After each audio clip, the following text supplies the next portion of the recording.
Oh, welcome back to the channel, guys. G Funky Boxing.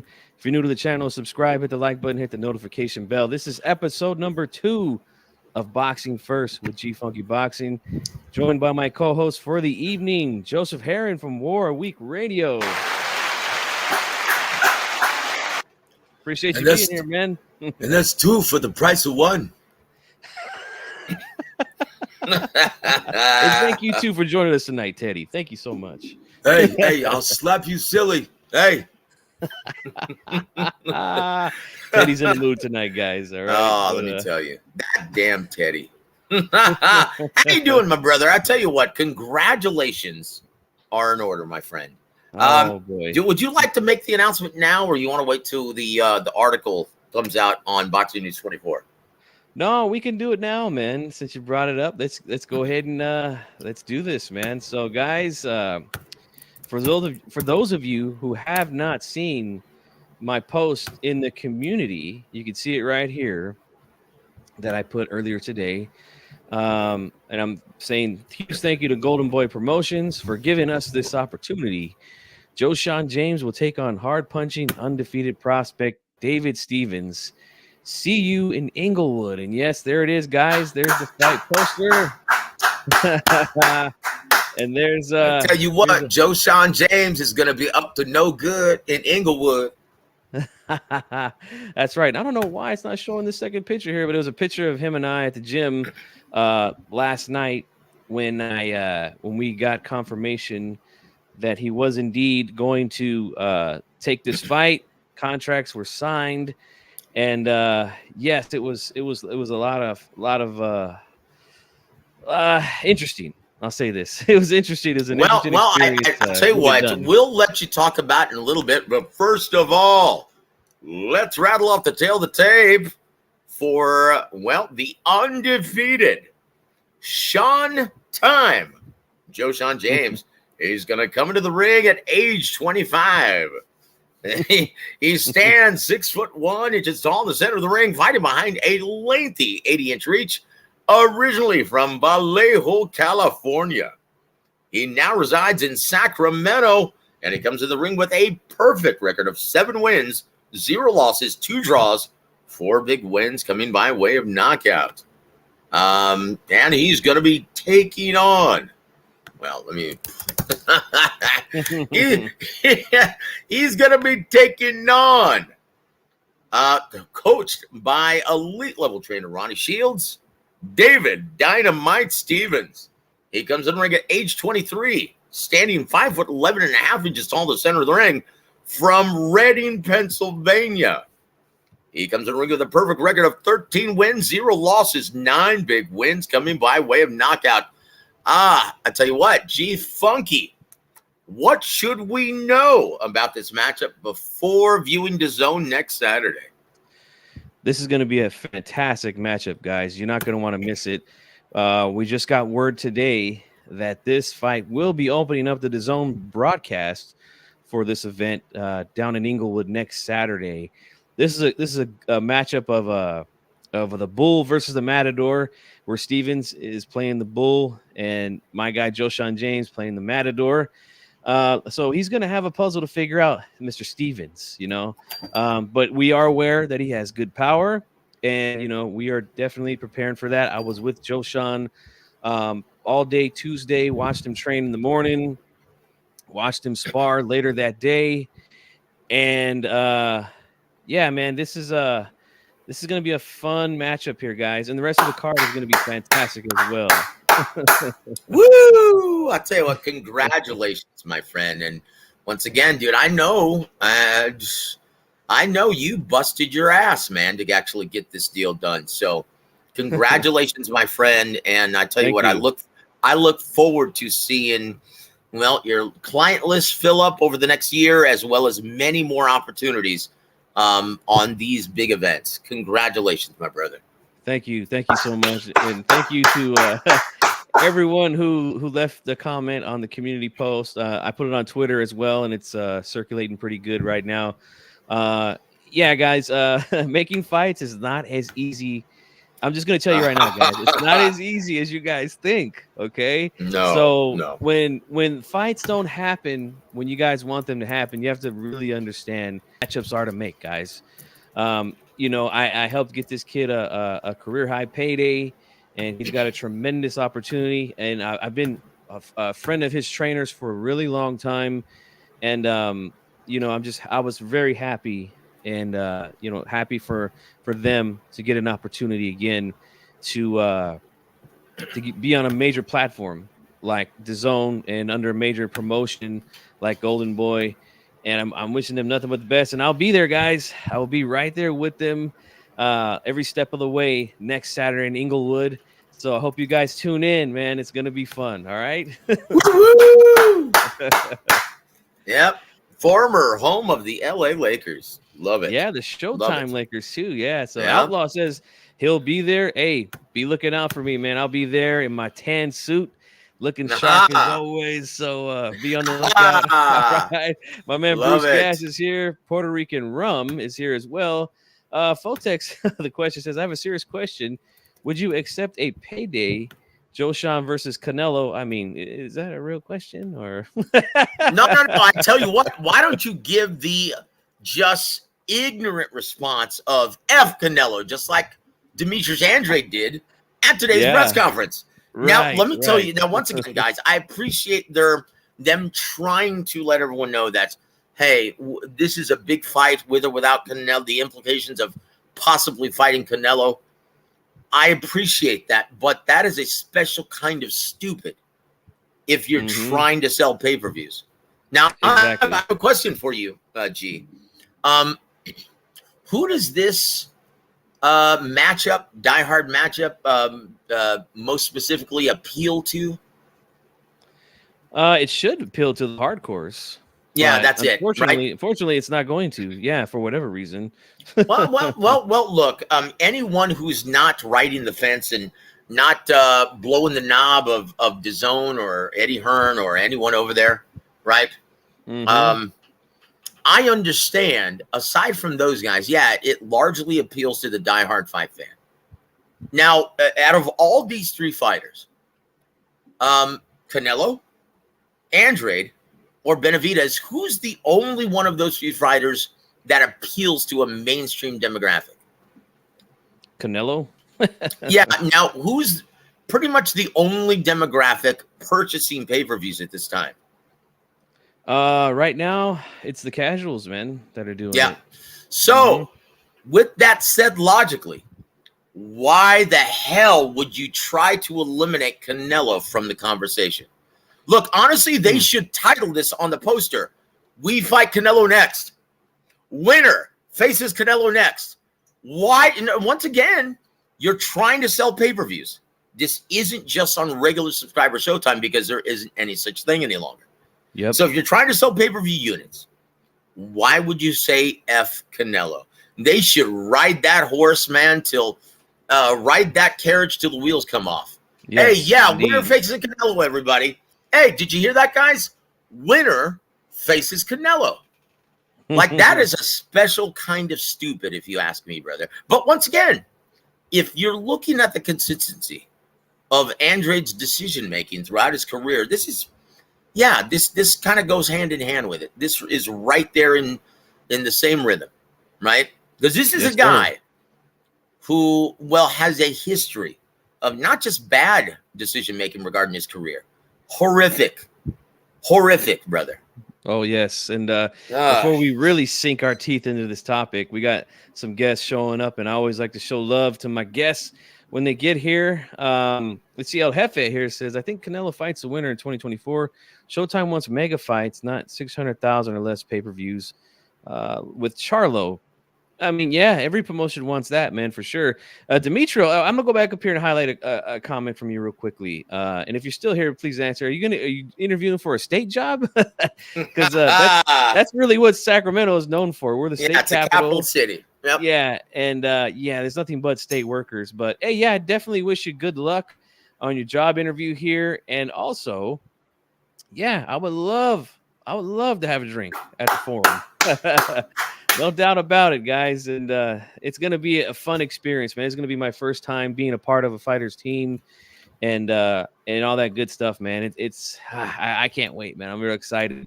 My Long man Puro overdue, my Sur. friend. Long overdue. Yeah, my man Puro Sur is here, and my man Ezra. Oh, man, thank you so much for that. And he runs a great channel, too, guys. Make sure you subscribe to this channel here. Excellent channel, very unbiased, and that's exactly what we like around here. All right, guys.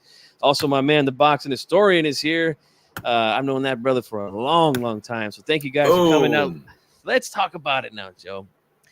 With that, with Demetrius Andrade, is it too little, too late for Boo Boo? Is the question we're asking here. He's very long in the tooth. He's in his mid 60s. Mid 60s. I'm so sorry, guys. Mid 30s. Okay, might as well be, brother. Might as well be mid 60s because the result is going to be exactly the same. Exactly. So this is his first big fight, and in my opinion, his last. Yes, and in my opinion, and I want you guys in the chat to answer this question: is this his biggest fight of his career? Besides Vanes Martirosyan. I mean, if you look at who he's fought in his career, this is probably the biggest fight since then. Hey, and guess what, guys? And guess what? I was there, McMahon. I was ringside for that. I was covering the beat for at the time Eastside Boxing, right? And let me tell you, brother, he wasn't even in the co-main event or the main event that night. That was in Corpus Christi, Texas. And the co-main event was Mikey Garcia, I think, versus the Puerto Rican. I can't remember his name. Rocky Martinez. Rocky Martinez, yes, sir. Thank you. Yes. And in the main event of the evening, it was Victor Chinin and Nonito Donaire 2. Oh, yeah. And so his biggest event, his biggest matchup ever, right? He wasn't even the co-main event or the main event. Yep. He was opening up the show. But this is what happens, guys. And once again, he wasn't even the A side on that. Vanes Martirosyan was the top ranked guy. This was a mandated bout. And here's why, guys. And once again, if you guys are wondering why everyone's been successful in avoiding Demetrius Andrade like the plague throughout his entire career. And once again, you look at the style matchup. He's a southpaw, crafty, elite level talent, deep amateur background. But he's not a ticket seller. Nope, not even so close. You can avoid him like the plague. And once again, why? Because this is a huge no-no. When you're coming out of the Olympics, you're one of the most talented guys as an amateur in USA boxing, turning pro, former Olympian. So what does he do? He's got his pick of promotional outlets who want or interested in signing him. Yep. Did he sign with Top Rank? Nope. Did he sign with Golden Boy? Nope. Did he sign with Main Events? Nope. Did he sign with Goose and Tudor? Nope. Okay. So who does he sign with? And once again, one of the more highly touted amateurs coming out of the Olympic Games at that year. And that was the year that Andre Ward turned pro, Austin Trout, Big Six Estrada, Vanes Martirosyan, and who did he sign with? Jeez. Star Boxing, Joe Right. DeGuardia's Star Boxing, and Marty Palulo's Banner Promotions. Oh boy. Why? Decision. I know. Why? And you know, I asked him. He goes, well, you know, there were. I really like those guys. You know, they would come to all the amateur fights and they gave me the biggest signing bonus. Oh boy, and that's the problem, guys. And to answer Bruce's question, no, this is not a pay-per-view worthy fight at all. My guy Lukey in the house. Thank you so much for stopping by, man. Bruce here goes on to say, I'll tell you that even in Rhode Island, it's not popular. Woo! That says boy. a mouthful, brother. And Bruce, we love you on the show, man. Thank you for your insights. It's always much appreciated. And you know, once again, guys, so once again, not stating and riding the Canelo train, right? Not putting up that gauntlet, right? That's just is consistent with his terrible decision making throughout his career. So once again, he signed right out of the amateurs with 2 promoters, with no TV dates, not a great matchmaker, and not a whole lot of competition in their stable within his respective division. Mm-hmm. So why would you do that? And once again, this is a huge no-no from a lot of amateur fighters turning pro. Oh, I just went with the guy giving me the biggest signing bonus. Yeah, that's gosh. I mean, obviously money is the prize in prize fighting, right? We understand that. But like Joseph said, exposure and good matchmaking, a good promoter, boy, nothing can replace that, especially not a signing bonus, you know? And we've seen some fighters make these horrible mistakes, like another guy who's been terribly managed, just like Andre is Regis Prograis, another guy. Oh yeah. Oh geez. Oh man. Well, unlike though Demetrius Andrade, he wasn't a highly touted amateur. This was a guy who's basically had to earn his bones the hard way, right? And I love Regis. You know, I've known him for a very long time, ever since he turned pro in Houston. Not New Orleans, Eddie Hearn, Houston, right? And so I will give you an example, right? And this is Demetrius Andrade. This gentleman who was a top USA prospect coming out of the 2016 Olympics. Same Olympic Games that featured Teofimo Lopez, featured Shakur Stevenson, Clarissa Shields, right? So this is a gentleman, Carlos Valderas. I think he's from Oklahoma, right? He was considered one of the top USA prospects, just behind Teofimo and Shakur. And so Shakur Stevenson, right out of the amateurs, signs with Top Rank, even though he was offered a bigger signing bonus by Mayweather Promotions. Ooh, man. Okay, Teofimo Lopez signs with Top Rank Boxing. Carlos Valderas, who does he sign with? The now defunct Richard Schaefer and Ring Star Promotions. Oh, man. Yep. It's very important, guys, to make sure you sign with the right promoter so that they can get you the best fights. And again, like Joseph just said, the matchmaking. You know, look at what Top Rank. Let's just use Top Rank as an example right now. Their ESPN Plus cards, the undercards of the main cards that they have that show on the regular ESPN, all feature their top prospects, and they are doing a tremendous job with these guys and getting them the exposure. Keyshawn Davis. Yep. Keyshawn Davis is going to be featured this Saturday in the co-main event. Yep. Getting them the exposure that they need, guys. And that's really what it's all about at the end of the day.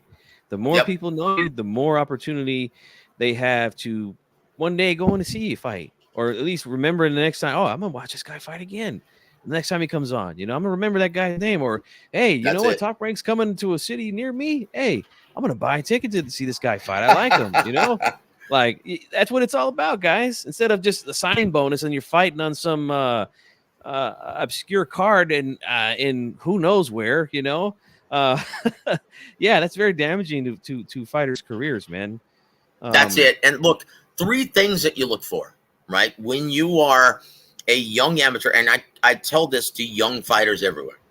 3 things most important, far exceed the importance of a signing bonus, right? So number 1, number of TV dates per year. Guys, you want to stay active. And unless that promoter stages a lot of club events, which no one does in America any longer, I have no idea why, but they just don't. It's impossible to stay active that way, right? If your promotional company does not have chock full of TV dates. Number 2, probably the most important, is the matchmaker. Who is their matchmaker? Do they have a history of cultivating the future stars of the sport? And Top Rank, they've got the 2 very best at this time, which is Bruce Chancellor and Brad Goodman, 2 Hall of Famers. Hall of Famers, yep. Right? And once again, this is the importance of it, because they will match you up, and it's a science, and they go by instinct as well, where they will look at you and see where you are, and they'll test you They'll put you in challenging matchups that you can win, but you're going to learn something about yourself. And they do that, and they test you through the 4, 6, and 8 round stages strategically, so they understand, hey, this guy needs to add this wrinkle to his fight game to be a more complete fighter. And they do this strategically through 4, 6, and 8. So by the time you reach the 10 and 12 round level, you're ready for anyone. You're ready to go, man. Now, once again, they kind of failed Edgar Berlanga. That's one of the few times I've ever seen someone slip through the cracks when being matched by Bruce Trampler, Brad Goodman. And the reason why is because he had all those first round knockouts. While it was great from a marketing perspective, he didn't learn anything. So by the time he got to the 10 round level, he still didn't know shit. Yeah. And Outlaw here makes a tremendous point here. He says, I don't understand these young fighters signing with the Bella, TMT, Main Event, Ringstar. None of these promotions have TV dates. They can't do nothing for your career. Exactly, man. And then he goes on to say, Dick Schaefer ruined Balderas' career, abandoned him, left him for Al Heyman to. Actually, he just lost last time he was competing under the Top Rank promotional banner. See, Top Rank wanted him originally, but he decided to go with the big signing bonus in Richard Schaefer. Well, he ended up back at Top Rank, and too little, too late.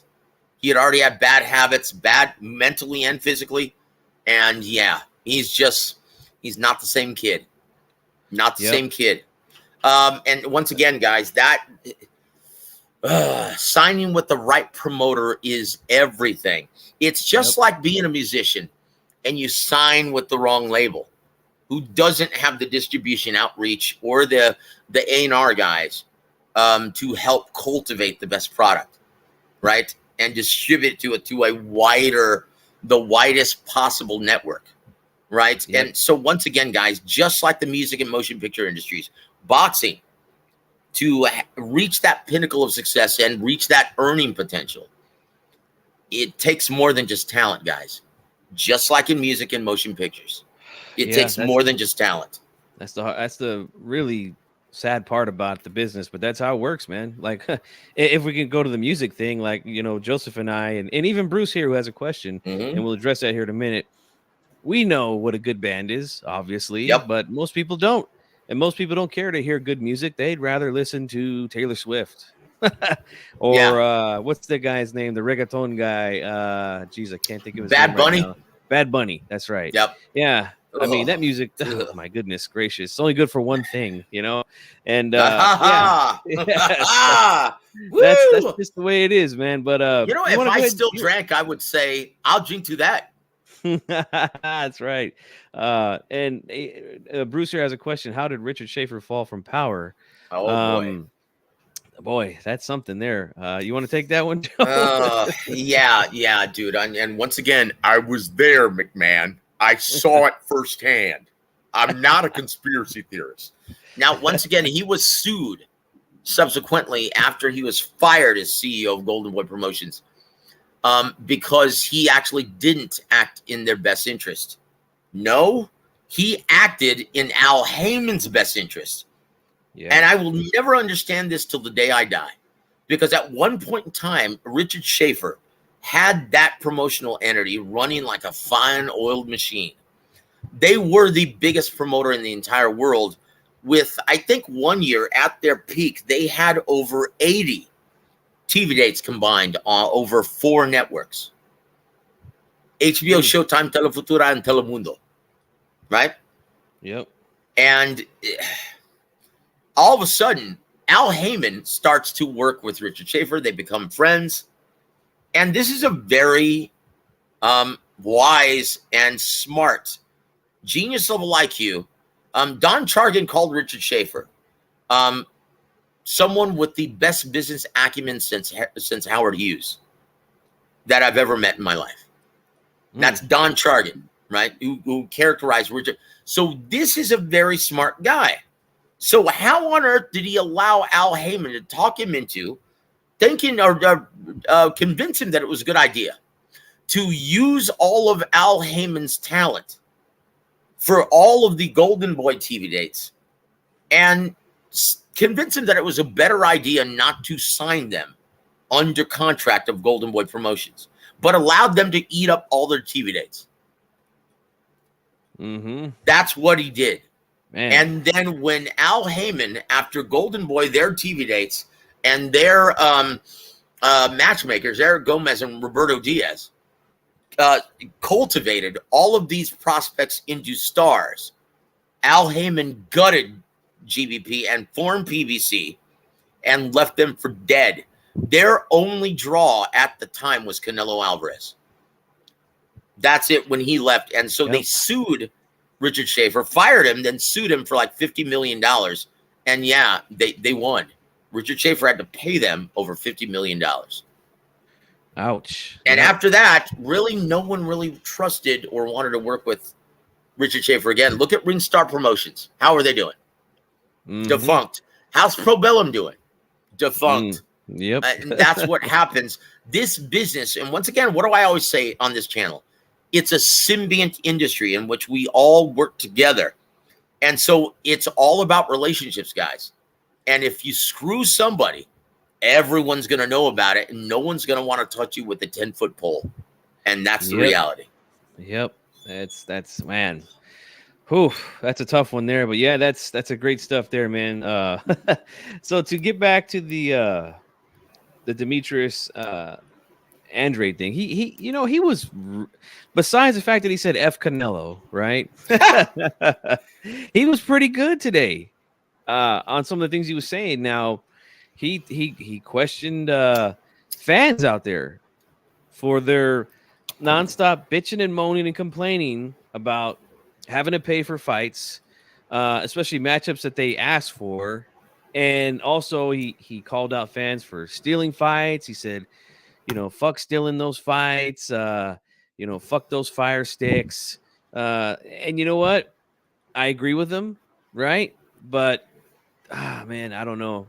I think a lot of these diehard fans, man, they got their hearts set on stealing fights, and it's a big problem, man. Even look, brother, industry, this is what kills me. This is what kills me about diehard fans.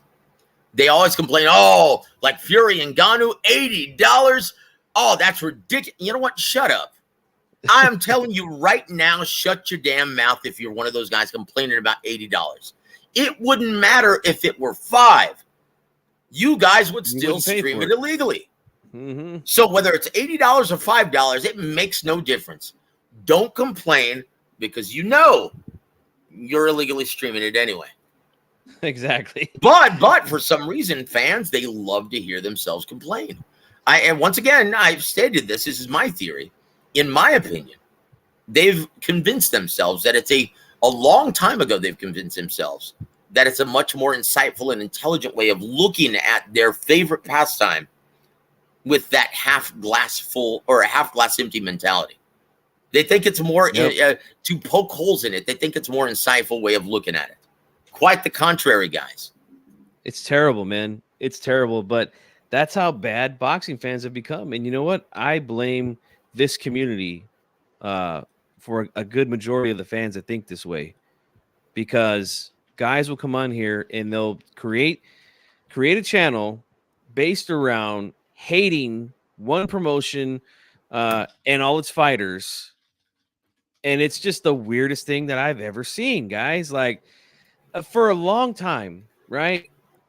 These fans complain about David Benavidez and not just him, but all the other guys that are in the middleweight division, right? They're not fighting each other. They're just sitting around waiting for Canelo, right? Well, that's not what's happening here. At least with David Benavidez, right? Now, Caleb Plant put his title on the line and lost it against Canelo. But then he comes back, beats Durrell, and then he fights Benavidez. So, look, he's getting in the mix with all these guys, yet he still gets hate from one side of the fence, from these fans, right? Same thing with David Benavidez, right? He beats Caleb Plant in a matchup that we all were asking for years. Yet they don't support the event, they don't buy it, and they trash it on their channels. They trash it on social media. I mean, this is just ridiculous. Well, here's another good one. Like if someone like Dave Morrell Jr., who is considered the boogeyman at 168. And once again, what do we like to say on this show, G Funky, about boogeymen? There are no boogeymen, just non-ticket sellers. Yes, sir. So once again, he's an elite level talent, probably the most athletically gifted fighter at 168 by far, and maybe the most athletically gifted fighter in all boxing. But he's a non-ticket seller. And what do fans like to say when presented with the idea of either fighting Canelo or Benavidez? Oh, man, he doesn't deserve a fight, man. He doesn't deserve a fight. No one's ever heard of him, and he hasn't fought anyone. He needs to wait in line. Okay, well, when he tries to get a big fight, what do they say? Oh, he hasn't fought anybody. Yep. Who's he beat? Who's he beaten? Oh, who's he beaten? Man, you know what, dude? Ching out, dude. Horrible. It's like, how do you get any opportunities? Yeah. How are you supposed to get any opportunities in this business? Right?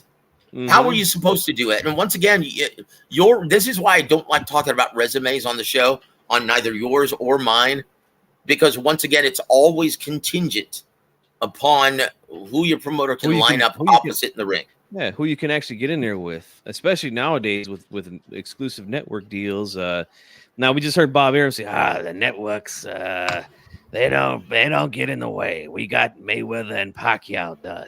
I mean, yeah, that's a huge fight, so of course there's money to be made. We know what time it is, guys, with that. And no, you're right. Round one, that was their major complaint about the matchup between Plant and Benavidez.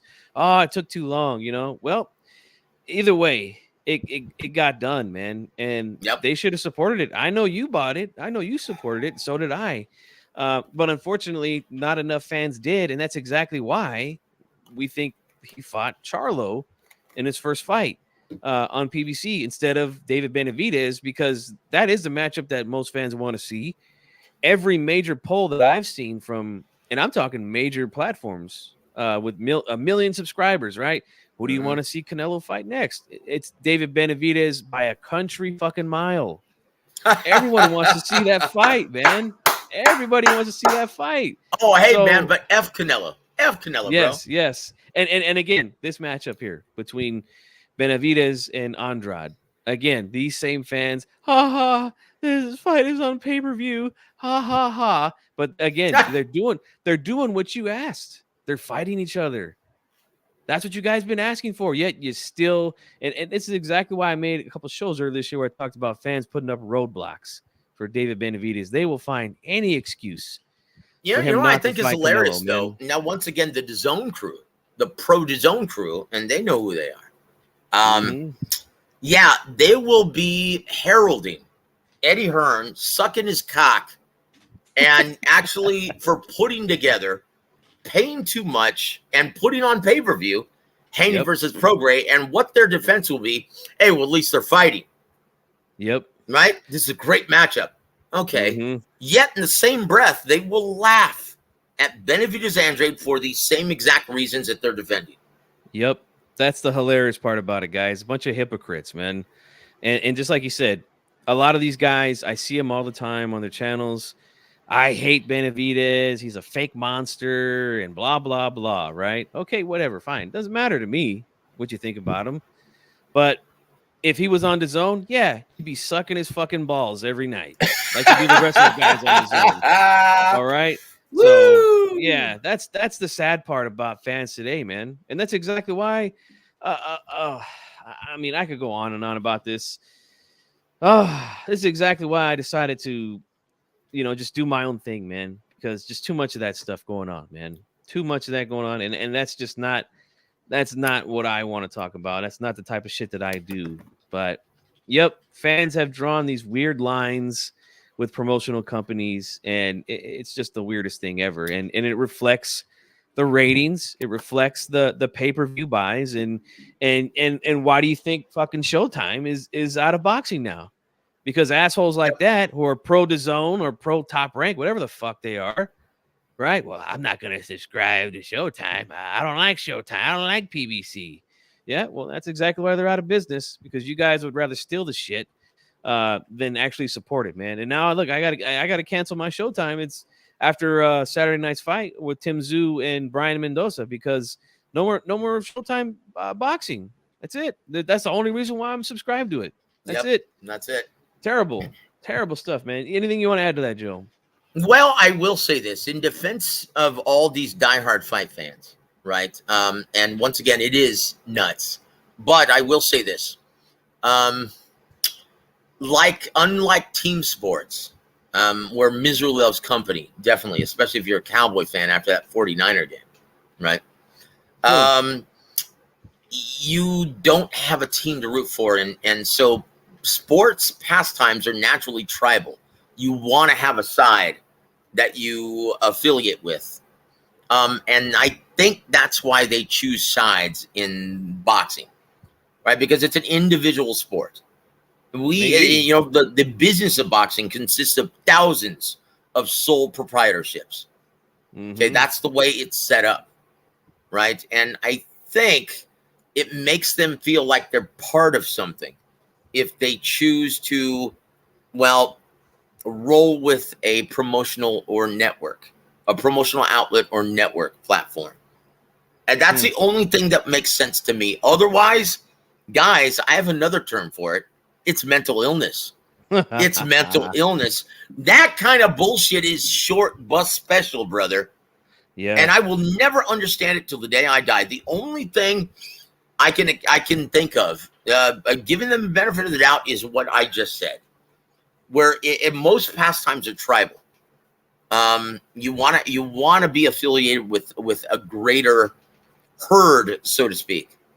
And so that's the only thing I can think of. That's my only explanation. Yeah, I agree. That's the only thing that I could think of too, is that they just try to look at it as a team sport, I guess, and ride with the team. But I truly believe that it's done damage, man. I do. Of course it has. It's made fans turn away from certain platforms, and that's bad. We need all these platforms to do well, guys, or boxing's going to be gone. If you continue to steal fights, it's going to be gone, man. Like, once again, G Funky, on the last show that we did, how is the health of our sport without TV dates in America? It's on death's bed if it has no TV dates. Yeah, so why would anyone be dancing around the campfire? Because the sport loses some much needed TV dates. I'll tell you why. It's because subscribers, super chats, shit like that, unbelievable, man. Really unbelievable. And what did we just say now about Demetrius Andrade and why he hasn't had the success that when you're going by talent? And let me tell you guys, I've known Demetrius Andrade since he's turned pro. I'm very good friends with Artie Palula, his first promoter, right? And Joe DeGuardi is a great guy as well. But I'm friends with Artie Palula. And I got to interview and meet and cover his career when he first turned pro, Boo Boo Andrade. And let me tell you something. He and his dad are very good people. I love both of those guys. In fact, Andrade had the personality, the skill set. He was a publicist's wet dream. You look for clients that have all of that. Like Demetrius is such a naturally funny, entertaining guy. And when I was doing a podcast, before it was called podcast, on Eastside Boxing, a boxing show, 2 hours, we used to interview 6 guests in 20-minute segments for 2 hours every week. And Demetrius Andrade came on my show about a dozen times. He was that entertaining, that funny, and I love the guy. And to this day, he is a great guy. Terrific ambassador for the sport.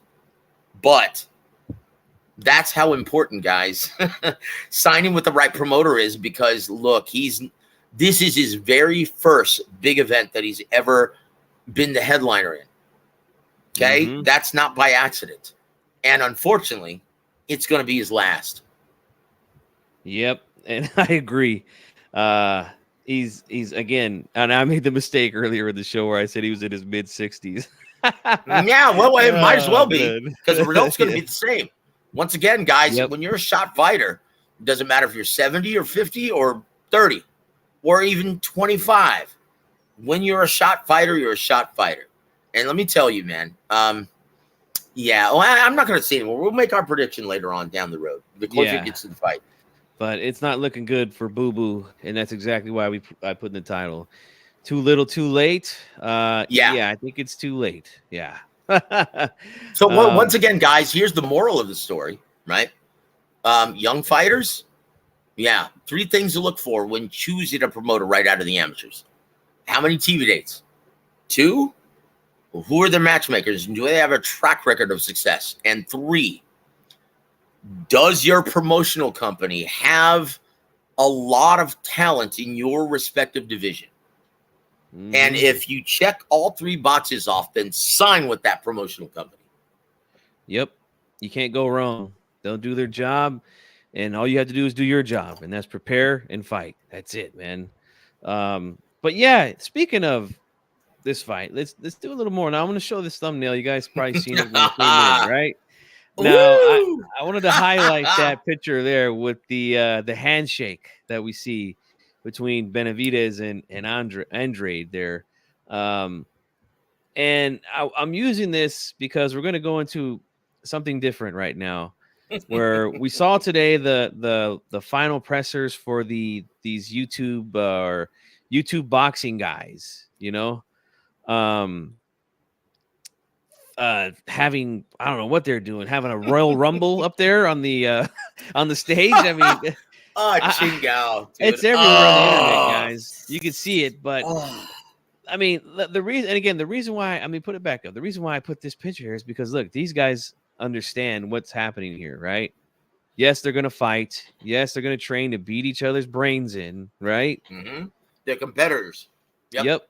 They want to win, but at the end of the day, they're in business with each other now, just like every other fighter. When they have a fight lined up, it's your guys' job and to help the promoters promote the fight. And they understand.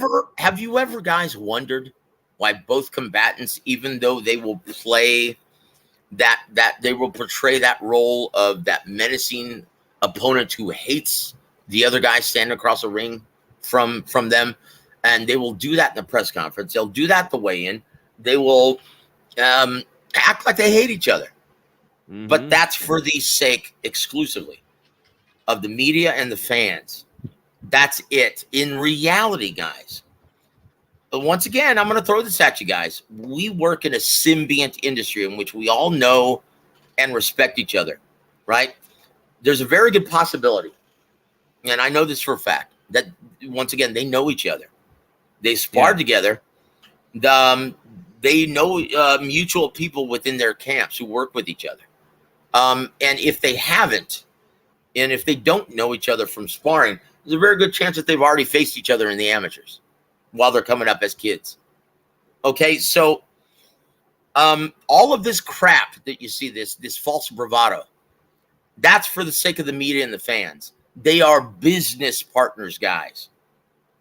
And that's what you saw when they first confronted each other. Yep. Hey, man, we're going to make each other millions. Yep. That's what you just saw. Career high paydays for both guys. And, yep, it looks like the winner could possibly get a shot at the guy in the division, Canelo Alvarez, man. So, yeah, that's the thing that these YouTube guys don't understand. And that's why they're up there, like I said, having a Royal Rumble on stage. You see John Fury's up there throwing punches at the oh my gosh, the protective glass. I mean, just making a fool of himself. Jesus. Yep, because no one's given them the memo. They actually genuinely believe that, oh, we need bad blood to. No, you're looking at a lawsuit. You're looking at something catastrophic happening, because what happened with Logan Paul and that dipshit MMA fighter Dylan, whatever his name is. What's his nuts? I don't know. You're gonna have to tell me. I'll tell you what happened. So once again, Logan Paul at the face-off, they separated him and he threw a water bottle at him. Oh. And what did this dipshit do? He cracked Logan Paul over the head with a microphone and he started bleeding. Oh my God. That could end the fight. The fight could be over. Oh my God. And that's exactly what I said about when Devin Haney shoved Lomachenko the way that he did at the weigh-in. Like, that was stupid. Yeah, and with all those people surrounding these fighters at that final stare down after the weigh-in, he could have easily stepped on someone's foot, sprained ankle, fights off. Wait a guys, minute. Didn't Tank shove Rolly off the stage? Rolly off the stage. Yeah. Like, how silly can you be? How silly can you be, guys? I mean, come on. Let's you got to be smarter than that, man. Again, business, guys. You're making money. You're making millions of dollars here.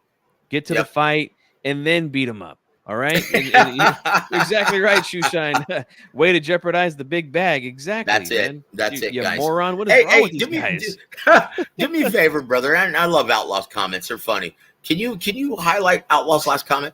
Oh, boy. You're confused, Funkster. Mid-60s. JoJo is in his mid-60s. Andrew's in his mid-30s. Well, I tell you what, brother. I'm going to feel like my mid-20s this weekend when I drop that blue bomb and spend time with my girl. How do you like that? Ooh, my goodness.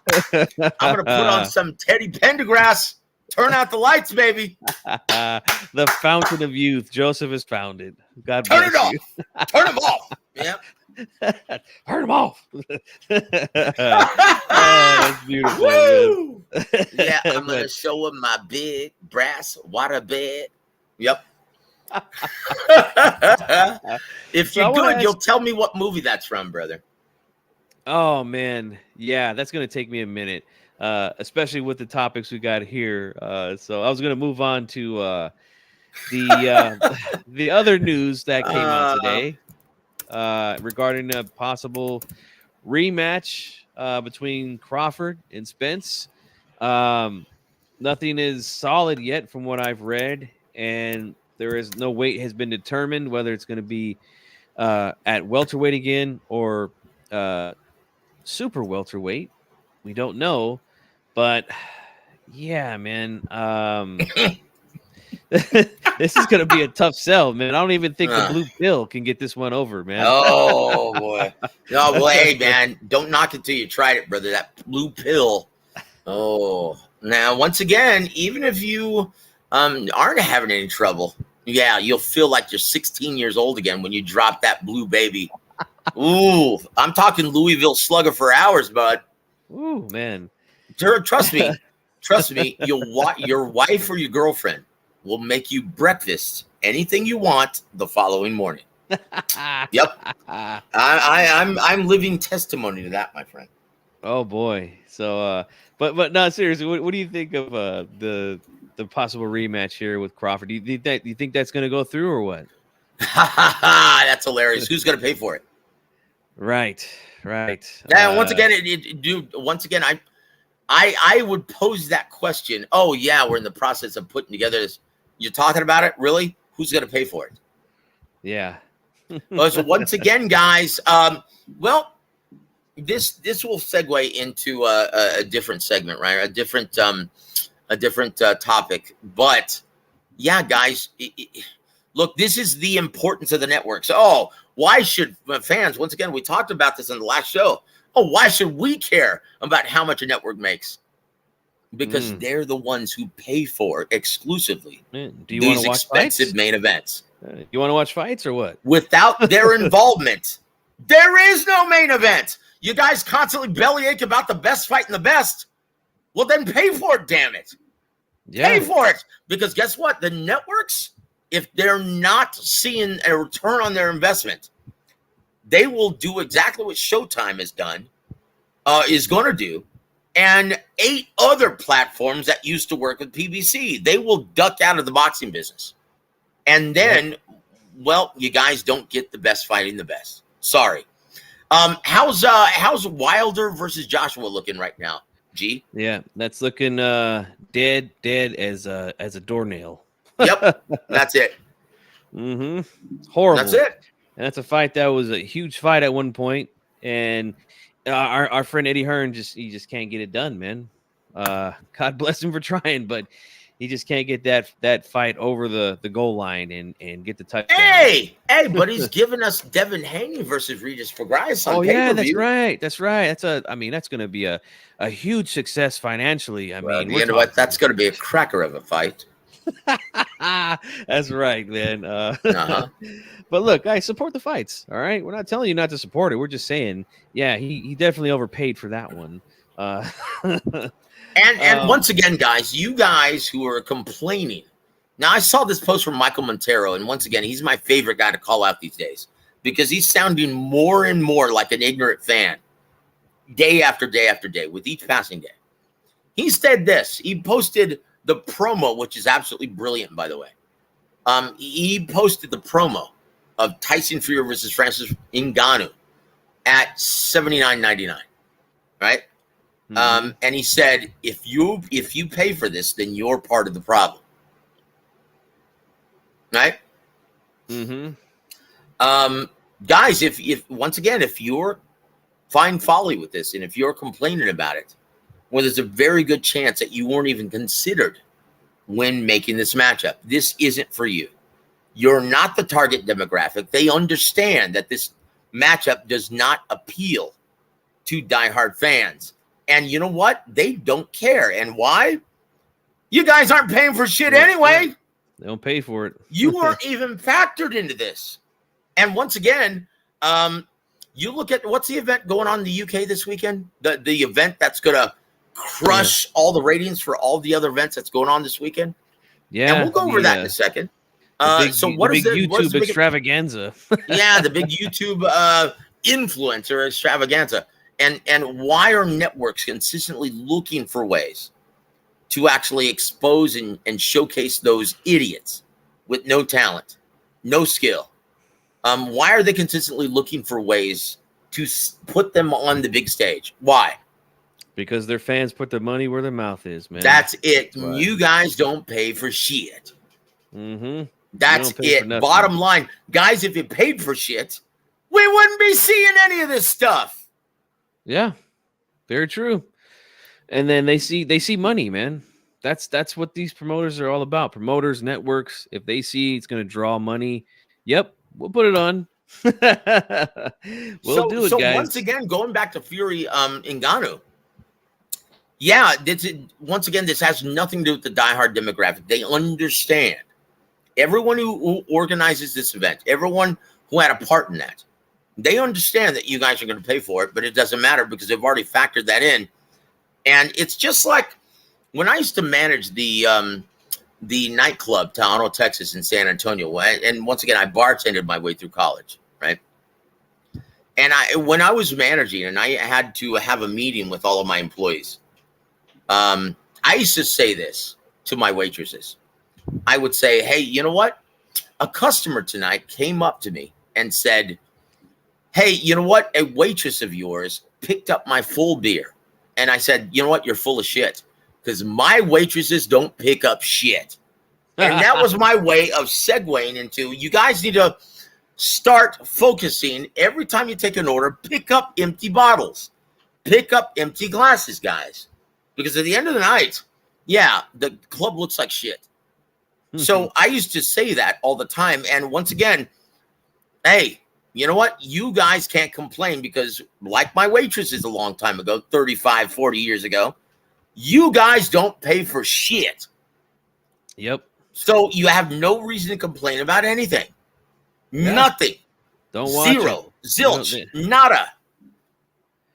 Yep. Don't watch it. They don't want you to watch it. They don't care if you watch it or not. You know, they have their own audience. These YouTube guys have their own fucking audience, and they're there, and they're very supportive of of the guys that they want to watch fight. You know, yep. And it's unfortunate that we don't get the same with boxing, man. And again, guys, just they just used to complaining all day, every day. You know what's sad? We've seen more promotion from a hammer like Salt Poppy from DAZN. Who? Yeah, exactly.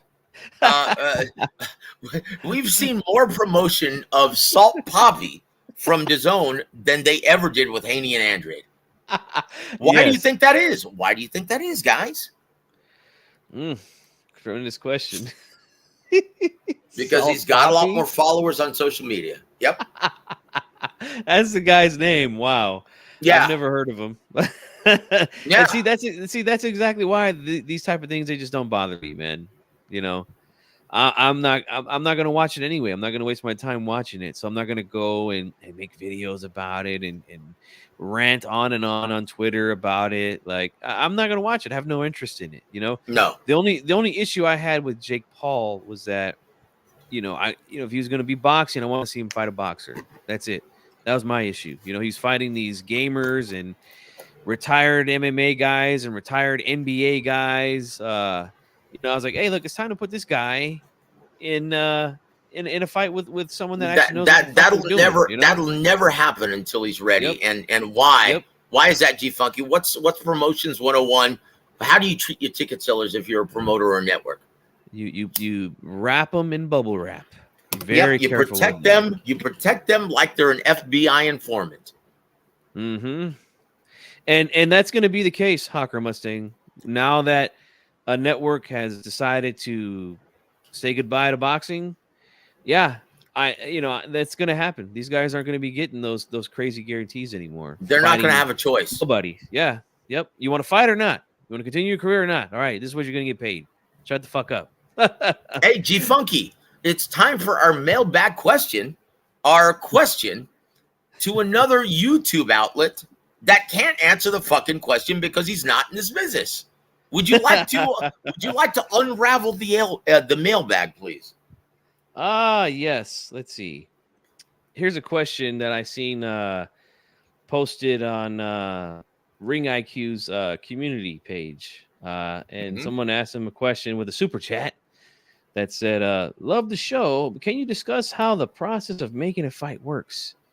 Do fighters what was his response out of convenience? I'm sorry, finish doing that. Do fighters have to fight who their promoter company tells them?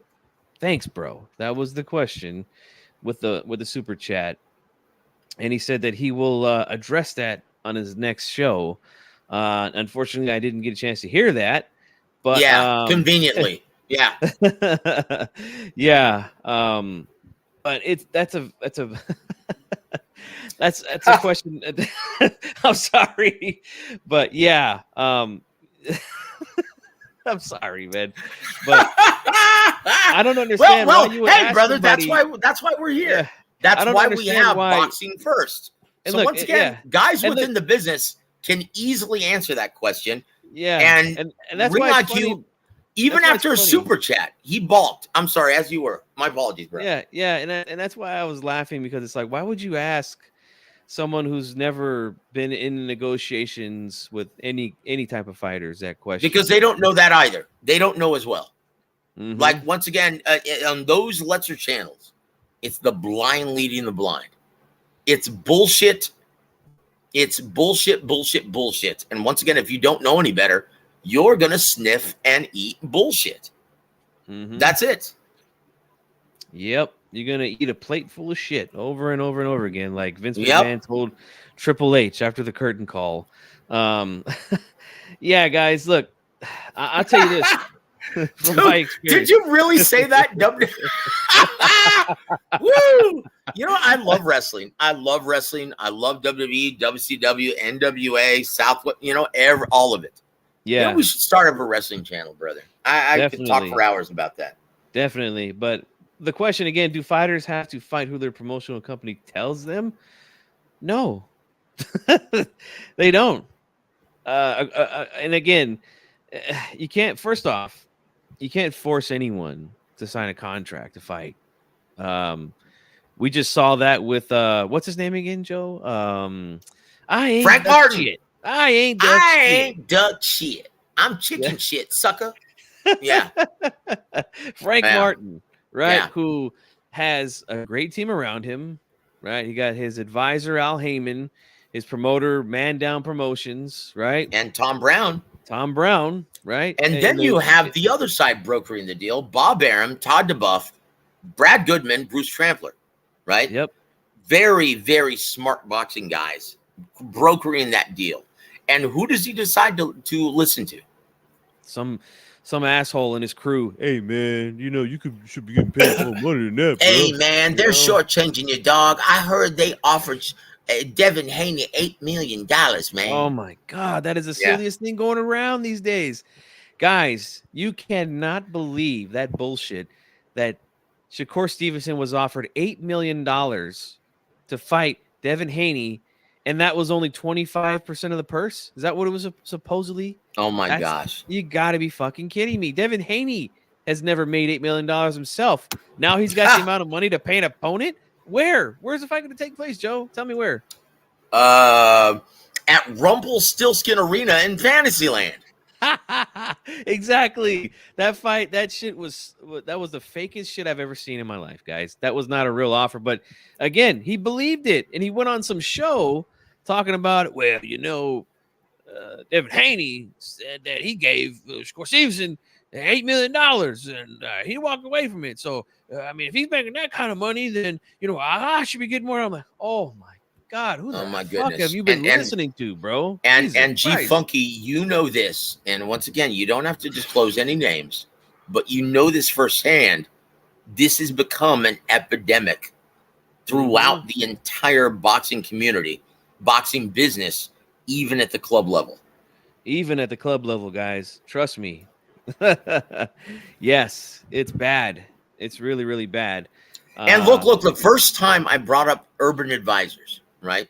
And that was, once again, a phrase, a moniker that Don Warwick Chargan, he coined, right? The great Don Warwick Chargan. He told me a long time ago, he goes, it's so easy to create a disgruntled fighter. All you have to do is whisper bullshit into his ear, and they will believe it over everybody else. Yep. And Frank Martin is a great example of that. Now, lawyer says he's not that bright. And you know what? I second that because, he let somebody talk him out of making a career high payday on the and a shot at the title. Yeah, a shot at the title on the worldwide leader of sports, ESPN. And now that Showtime doesn't have any dates, how's that looking right now?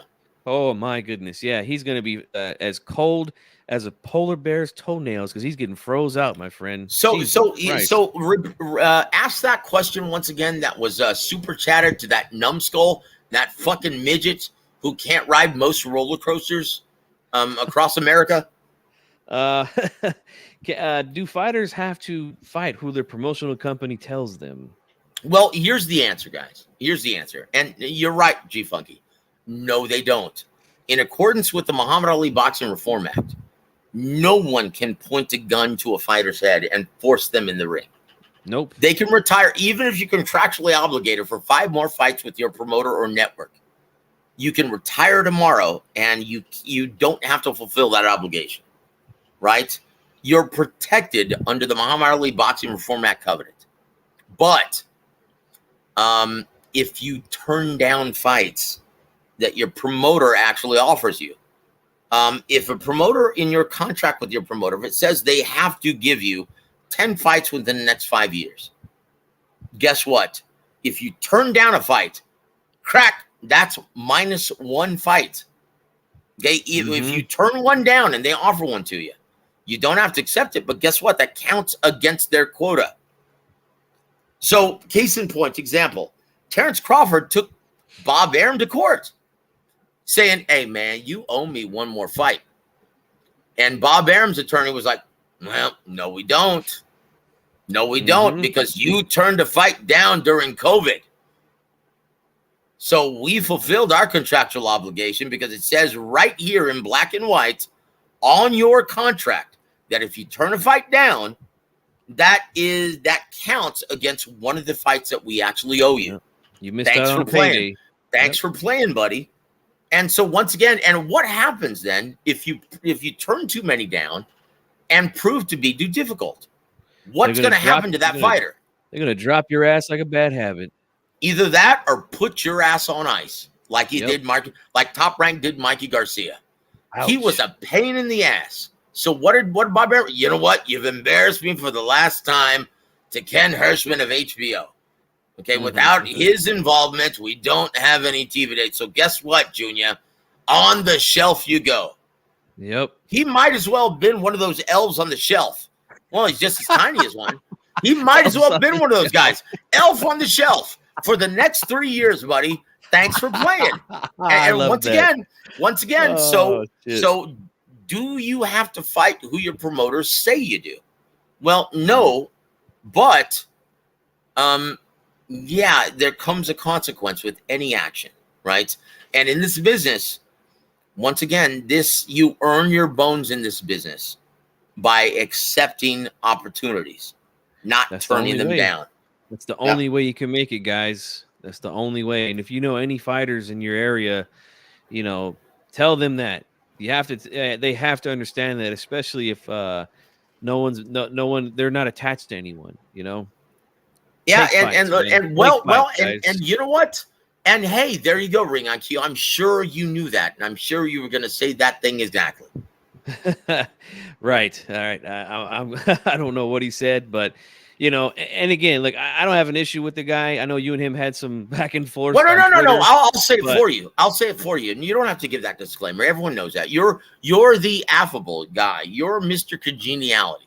Me, I have no filter, and it's a blessing and a curse. Once again, it helps me as a ring announcer, commentator, all of that good stuff. As a show host, yeah, all of that. But it hinders. It's kind of a plague when I have personal relationships with others. I put it this way: because of my mouth, I don't usually play well with others in the sandbox. Well, yeah, no, and that's perfectly fine, man. I'm just saying this, right? It's just weird to me why one fan would ask another fan how fights get made when that fan who you're asking has never been involved in making a fight, never in his life. Never. That's the weird part to me, right? He can say whatever he wants. I don't care if he loves the zone or he hates this guy, that guy, whatever. Well, that would explain why he gave that response. Oh, well, hey, I'll get back to that. No, you won't. You lying sack of shit. No, dude, you are so full of shit. Your eyes are brown. Come on now. Chingao. So once again, what is the name of this show called? Boxing First. That's why we know the answer. We're both in the business. I've been in the business for 20 years. G-Funky 10. And yeah, we will answer any questions you guys have about the business, right? Right. And again, this is why you got to subscribe to War Week. He works with Coach James Gogi, Coach Ronnie Shields. Those guys have been in the business for 40 something years, both of them together. Yep. Oh my gosh, yeah. Subscribe, and also Rick Glazer, yes. who's been in this business for 32 years, going to be 33, I think, in January of next year. But guys, please keep our brother Rick Glazer in your prayers. Okay. Yeah. He had a bad spill. He had a bad spill last Saturday afternoon. He's been in the hospital since. And from what I understand, he just had a procedure. So please, we love Rick Glazer. Whether you like him or not, he's a legit guy, and he's our dear friend. So please keep him in your prayers, guys. Yes, that's true. And I spoke with Rick a few days ago, and yeah, he's hospitalized. So yes, keep him in your thoughts and prayers, guys. Because he sounds pretty rough right now. But it's funny though. I spoke with Rick this afternoon, and I said, "Hey man, why didn't you fly your wife out to come see you? Be by your bedside?" Well, because it would cost me about $20,000. I'm like, well, what do you mean?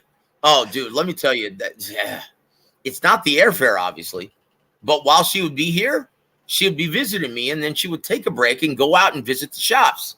Yeah. Oh, geez. I tell you what, I love Rick, though, man. And look, if you don't know him, we will tell you. He's a legitimately, and he's like, he keeps me in stitches. That guy is a barrel of laughs, and he's a legit boxing guy who's been in this business for over 30 years, and he is a very good guy. Like, dude, like, you like him or not, he will tell you the God's honest truth. Like, he's a stand-up guy. And I vouch for him. Like, I will do that all day long in front of anybody. He's a great guy. He sure is, man. And he knows his business. And like Joseph said, he's rubbed some people the wrong way, but who hasn't in business, especially in boxing, guys, especially in this business, guys. Trust me. Yep. Okay. Yep. One last thing we want to talk about here, guys. And again, I know we're going over 60, but that's fine. That's what this show's about. We're about addressing all the issues. All right, guys. And we got a few more that we're going to talk about here. Now, you wanted to talk a little bit about the middleweight division. right, Joseph, and why that division is just complete dumpster juice right now. Yeah, it's so stagnant. And once again, this is pointing out and poking holes in a huge faux pas of most fans and critics, even writers, guys who should know better, right? Teddy Atlas, he likes to say, well, you know what? Because these promoters signed these exclusive deals with these platforms, the best just don't fight the best. And you know, we need to blow it up. We need a centralized governing body. Shut the fuck up, Teddy. Look, the fact of the matter is, and once again, I point out and I pose this question to everyone who regurgitates that nonsense, right? So if that's the case, then why have we had an unprecedented amount of undisputed champions in the last 2 years within the four belt era? Why is that then if the best don't fight the best? It's horse shit, guys. But in the case of the middleweight division, that's a real problem. Like promoters several years ago, when they realized that this was going to be the case, we were going to have scattered platforms. And once again, we're not the only sport to do it. The NFL, let me ask you something. What channel is what station, what network is the AFC exclusively shown? CBS. Okay, what network is the NFC exclusively shown? Fox. Okay, they do have interleague play, but it's only 4 games in the regular season that they have to play opposing conference matchups, right? Yeah. So what happens when you blow through all of it and you have to go through this series of playoffs and intra league play, right? What happens at the very end of the season? They have the Super Bowl. That's right. That's right. And guess what? When you look at Spence Crawford, right? What happened over a series of, well, almost half a decade, but what happened? Yeah, they went through that same process. We just had our welterweight Super Bowl this year. Guys, boxing is no different than any of the other sports. It may take a little bit longer, but guess what, guys? We have that. It's not a problem. It's only a problem to fans and idiots who don't know any better. Yep. That's it. So what were we talking about? What's the question again? The middleweight division. Why it's so stagnant. Oh, yeah. So that's the only division in which it's a problem. Because if you look at all the talent, not one promoter has a monopoly on the talent, on the great majority of the talent. Because you look at all divisions, the promoters saw this on the road ahead, in the road ahead, right? And they said, oh, well, you know what? We want to, because we have a big star, what we think is going to be a big star in this division. We need to try and sign as much talent in and around those divisions. And so you see 1 or 2 promoters having pretty much the majority of the talent in most divisions in boxing. That's why we've been able to see the best fight the best over the past 2 years. And anyone who says otherwise is a damn fool, or they're just not looking. And they just like to hear themselves complain. But the middleweight division, that's the only division that pretty much slipped through the cracks. So we've got, who's the current WBA champion at middleweight? G-Funky, is it Erislandy Lara? I think so, right? Okay, so who's the IBF champion who's going to be competing this Saturday? Gaultieri. Yeah, Vicente Gaultieri. So he's the IBF title holder. The WBO, who's the WBO? He's going to be competing this Saturday also. That would be Janibek. And the WBC is obviously no-show Jamal Charlo, right? So who are they working with right now? Vicente Gaultieri, he's with a promotional company in Italy. That's the only matchup that they could put in the boogeyman, right? Janibek Ali Manala with this weekend, right? Yep. Is there any chance of the winner fighting Erislandy Lara? Nope. No chance. And why is that? Because it's not cost effective to cross network alliance like lines, right? Neither Like, you look at all three of those fighters. Could any one of those three sell out my living room on a Saturday night? I don't think they could if they were combined Yeah, together. that's it. And you're going to see that in the ratings this Saturday on ESPN. That's a damn shame. So this is a unification bout to have it on Saturday, and guess what? No one's talking about it. And then Charlo, WBC. Well, he's trying to lobby for that Canelo fight. So it's a big mess, and that's why, guys. That's why. So if you hear anyone regurgitating this bullshit about, well, the best just don't fight the best. Yeah, 160. That's it. But look, guys, we got Fury versus Usyk coming up. Yep. Right? Another undisputed. Okay? And look at all the undisputed fights or champions that we have, once again, over the past 2 years. Once again, what do we see this year? Fulton versus Inoue? Inoue? Yeah. Okay. What do we see from the welterweight division? Crawford versus Spence? Crawford Spence, yep. Yeah. Once again, guys, the best are indeed fighting the best. Just not the middleweight division. That's all. Yep. That's great, man. And I also want to talk about this last topic of the show, guys. I know you guys have been hanging out with us, and we appreciate you guys all being here. Don't forget to hit the like button for me if you haven't done that, all right? Speaking of Teddy. Oh, jeez. There's a robbery. You do it better than me. Go ahead, do it, man. It's a robbery. It's corruption. We're firemen. We don't run away from the fire. We run towards the fire. Kiss my ass. Teddy. Hey, guess what, brother? I have a treat for you, guys. Hold on. Let me see this. Oh, I've got a big surprise for you, brother. Here we go. Let me do this. Let me see if I can post. I can't post this, but guess what? I'm gonna send this to you via X messages, right? I'm gonna send you a message, brother, on Twitter, the old Twitter, now X. I'm gonna send you a link so you can publish it on your show of your new article on Boxing News 24. Oh, nice. Yes, sir. And the app formerly known as X. Is what it's called. But I want to say something real quickly before I grab this link for you guys and I throw it in the chat for you. This robbery and corruption thing, man, especially the corruption part, guys. All right. Oh, man. Fans, again, they're just love to bitch and moan about anything. And, there were so many fans up in arms over Devin Haney's decision over Lomachenko this year, right? Which was a very close fight, in my opinion. Could have went to either guy. I don't think it was a robbery, but I felt like Lomachenko should have got the nod, but it was a very close fight. But we heard a lot of bitching and moaning about that, right? For weeks after the fight, maybe even months. Some people still talk about it, right?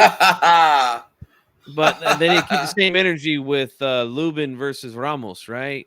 Yeah, where was the crying for that? But anyways, to really think that the entire commission is corrupted, right? With the judging, right? And don't get it twisted, need a guys. centralized governing. Yeah, guys, the judges work for the commission. Okay, that's number one, right? Yep. And look, I know people that work for the commission. This is exactly what I had to do with the glove gate guys. Okay, I know people personally in my life that I've known. They've known me their whole life. I've known them their whole life, and I'm going to show you right now. Okay, for some of you that might have missed this post that I put up back in April this year. But you see that right there, guys? You see that photo? That was me. That was me at the Showbox card that was in Cache Creek Indian Casino here. Hey, nice leather, man. Out of Woodland. Thank you, man. Those are my buddies right there, man. One of those guys grew up with my father, and then he's on the right side, and on the left side that's his son. And I'm just a few years older than him. But look, guys, these guys aren't corrupt. Okay, we got to stop that nonsense. Okay, this is absolutely silly. And for anybody questioning, oh well, these guys, do they really work for the commission? I mean, you You see the patch right there on the man's Oh, jacket. wait, well, hold okay? on. Let me put up the first excuse that even fighters will tell me that to this day. Oh, well, who pays the commission? The promoters pay the commission. Oh, they're going to act in best interest of the promoter's fighter. Okay, well, tell that to Lomachenko. Exactly. Guys, it's horseshit. And once again, guys, these commission members, they're officers of the state. They do not answer to the promoter. Your state They workers, answer to guys. the state. It's just like going to the DMV and paying for your driver's license. Oh, they're on the take. They're going to give you a license, dude, whether you pass the test or not. No, they're not. That is the dumbest fucking thing I've ever. And once again, although Joe, it does seem like that sometimes with some of the drivers I see. Oh, but go shit. ahead. Well, jeez. Well, once again, guys, it's horseshit. It's horseshit, guys. Look, incompetence is not corruption. Now, it's just as bad. But the biggest difference is intent. These knuckleheads like Patricia Jarman, who scored Lubin versus Ramos, 9 rounds to 3 in favor of Lubin. That defies all logic. And there's a very good chance she's not going to get another assignment like that for the rest of her days. And once again, people don't understand that there's a mentoring system within all of these commissions. And you know this. You spoke with Jack Reese, right? And once again, if you turn in too many deviant cards, and once again, Patricia Jarman, she scored your fighter, Joshawn James, right? It was a majority draw. Who's the lone judge who scored the fight in favor of Amankul? Was it her? Oh my God. Yes, it was her, Patricia Jarman. Jesus. And then later on that evening, she turned in that shit card. So I can guarantee you guys, Nevada, they're not just uninterested bystanders. They have a system of checks and balances for everything. That means the gloves, the safety of the fighters, making sure they get paid, and the judges' scorecards. Now, if you turn in too many deviant scorecards, they will demote your ass back down to the club level. Yep. And you get questioned. That's it. Turning in bad scorecards of the night. And yes, you're right. You continue that pattern, they're going to put you on the club level. And if you continue to do it there, guess what? Go score the amateurs, you know? Yep, that's it. That's it, guys. And so once again, look, guys, we're in this business, and we know and we talk to a lot of judges. And these are great guys that would never, like, it would really weigh heavily on their conscience if they actually robbed a fighter of a big payday in the future. No one wants to do that. Nobody, guys. No one in good conscience wants to or is going to do that. And once again, there's incompetence at every level in this sport, just like there is in your job wherever you work. You know, there are incompetent employees where you work. Oh, everywhere, man. Everywhere. Now, once again, boxing is no different, but that's a far cry from corruption, guys. So once again, please don't just point to corruption, because that's nonsense, guys. Nonsense. Even at the club level, that's nonsense. Yep. These promoters would have to pay off a lot of people, man, if they're doing what you guys think that they're doing. And trust me, they're not going to do that. But look, last weekend we had a fight with our guy Zurdo, who actually looked pretty good against the hard-working man, Joe Smith Jr., right? Now, my scorecard, I think I scored it 7 rounds to 3, with those last 4 rounds being very, very close. That could have went to either guy. And I know that a couple of judges, I think maybe all of them had it like 9 rounds to 1 or something like that, in favor of Zurdo Ramirez. Now, again, with my scorecard, excuse me, with my scorecard, yeah, a couple rounds go the other way, I give to a Zurdo. Yeah, I have the same card. But now people that I know that were there, and I had a few people leave comments under my post fight video that I did for that fight, and they're like, "Hey, G Funk, I was here, man, and the fight looked a lot closer to me than the judges had it." And most people here at the venue feel that Smith could have won the fight. And I mean, for me, it was like, whoa, like, I watching it on TV, I couldn't see giving it to Smith.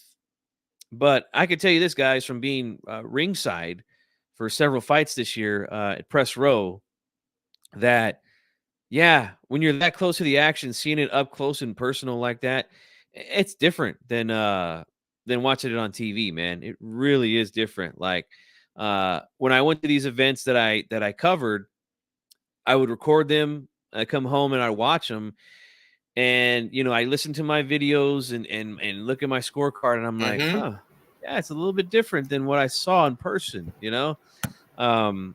So yeah, guys, you can't get too carried away when you see a lopsided scorecard, especially when you see a lot of what we call swing rounds, and I did see at least 3 swing rounds in that fight between Zordo and Smith Jr. last Saturday.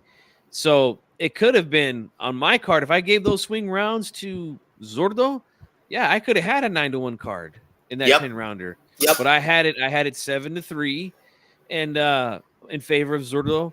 But it was a good, entertaining fight. I felt like Yeah, Smith came on late, and once again, I think I'm befuddled by this, right? And it's funny, all these people are so absolute about a subjective process like scoring. Mm-hmm. Fans, if you ask them what the judging scoring criteria is, probably 90% of them couldn't tell you. They couldn't tell you what it was, right? Mm-hmm. And so once again, why are you guys so absolute if you don't even know what the judging scoring criteria is? Yeah. Mm-hmm. Why? That's a good point, man. and Stephen here makes a good point too. Tim Bradley didn't even know until he attended the WBO NABO convention. Yeah. Yep. And he said that. He said, I've been doing it wrong, And look, I have to say the same for me. The way I was looking at fights, I was looking at it wrong too.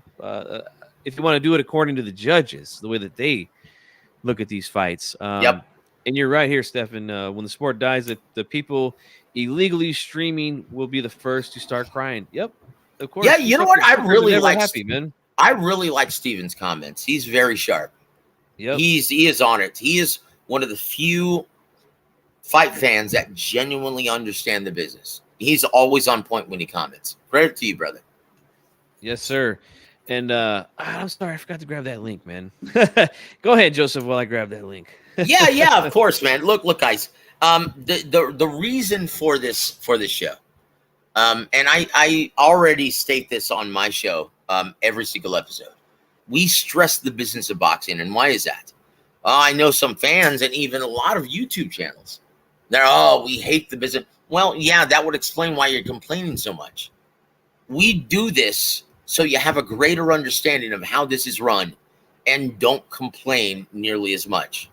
If you understand the process, understand how things are run, our hope is to hopefully give you guys a greater understanding and appreciation and complain less.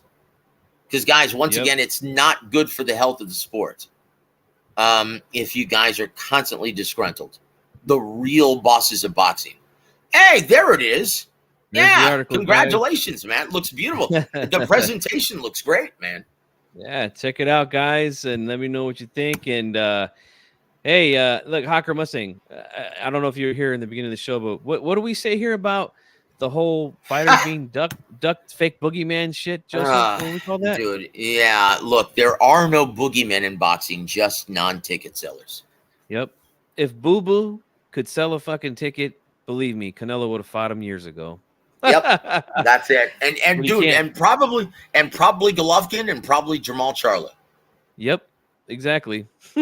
yeah, guys. Exactly, guys. And once again, if he were a ticket seller, right, then you guys would be more than happy, elated to be paying for Benavidez versus Andrade. Yep.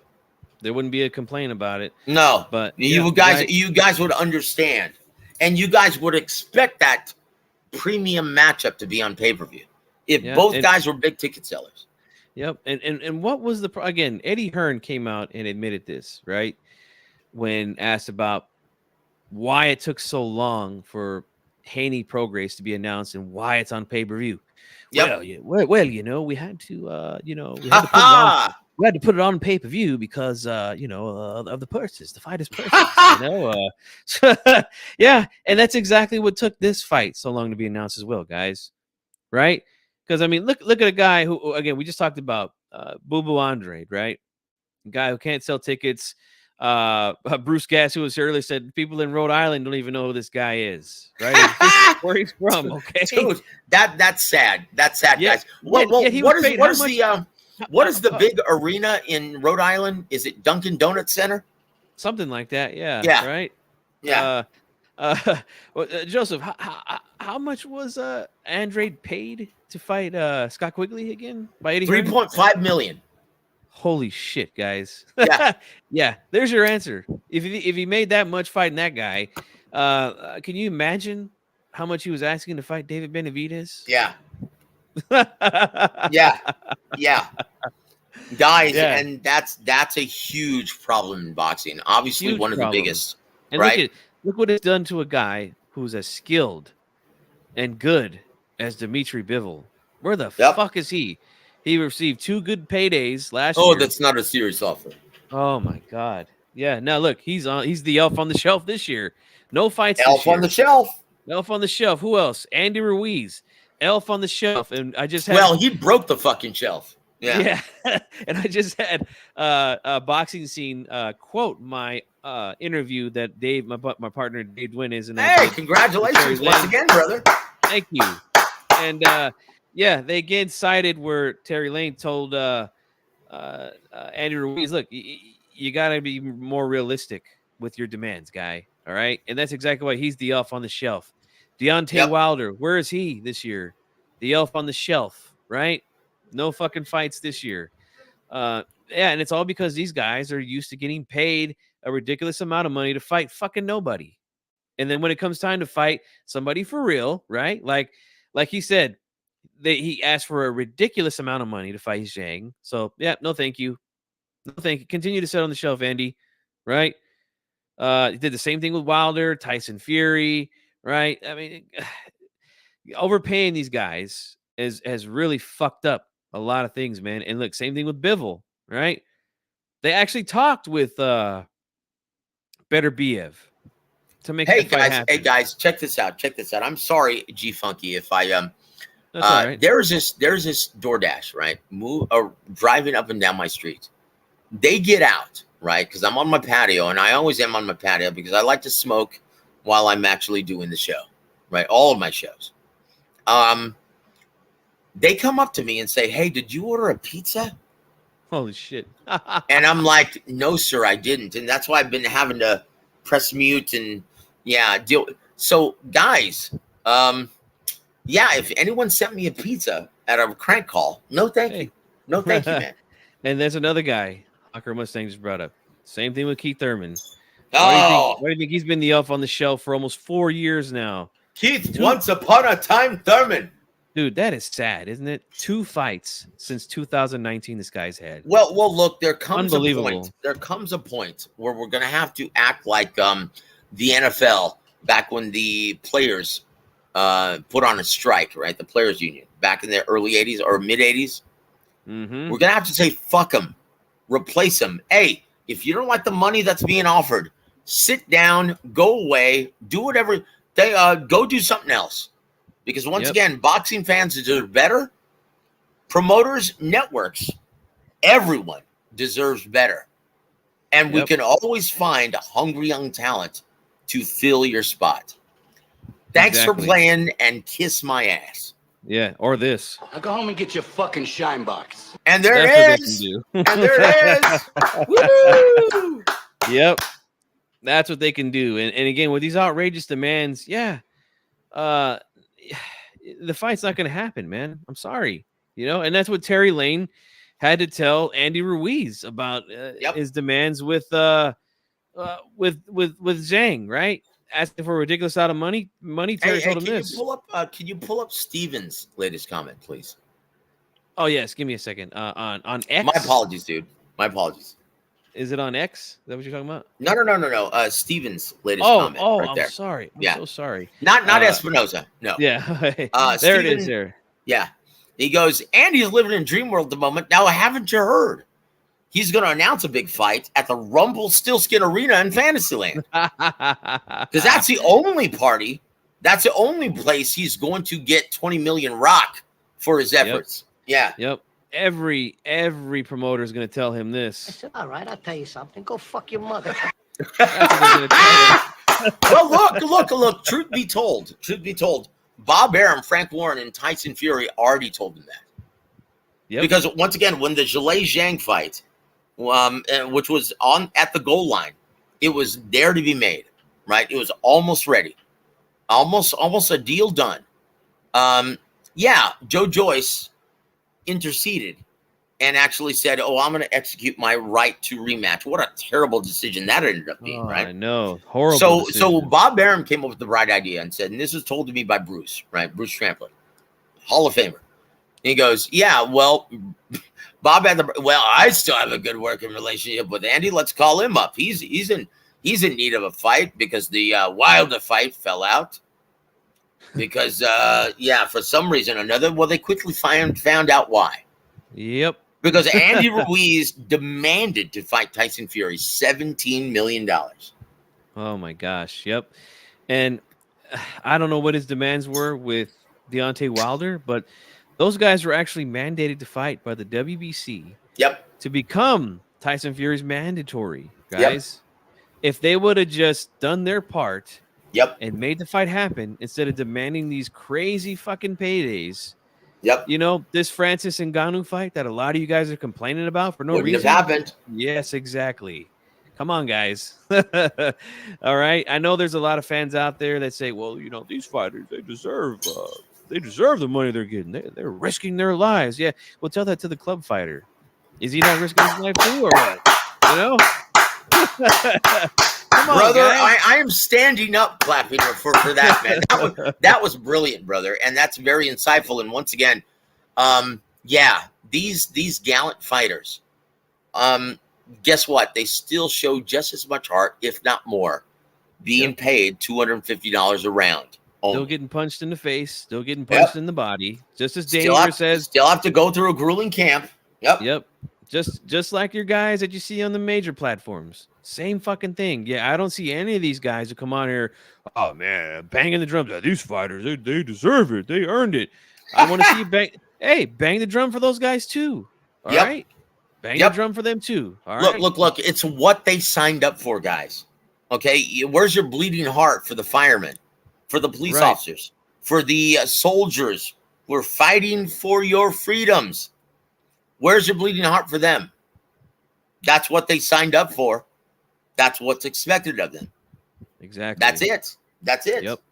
And guys, and this is, again, I'm not trying to make fun of the club fighters. You guys see, I featured club fighters all the time on this channel.